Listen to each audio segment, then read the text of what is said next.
ভালোবাসা যে দিবসে এই বিশ্বের কোটি কোটি মানুষ আল্লাহ পাকে সরাসরি অবাধ্য হবে, এমনভাবে অবাধ্য হবে যে মানুষের জায়গায় থাকবে না।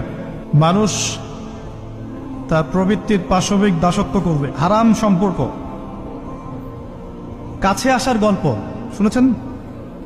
কাছে আসার গল্প কার কাছে? একজন গায়রে মাহরাম পুরুষ একজন গায়রে মাহরাম মেয়ের কাছে যাবে, এই হলো গল্প। যে ভালোবাসা বা যে আবেগ আল্লাহ এবং তার রাসূলের বিধানের অনুকূলে যায় না, সেটা কি করবেন? দুটো বিষয়, পবিত্র ভালোবাসা, আল্লাহ কর্তৃক স্বীকৃত বৈধ ভালোবাসা, এটা একটা। আর একটা এর বিপরীত শক্তি, শয়তান কর্তৃক স্বীকৃত ভালোবাসা।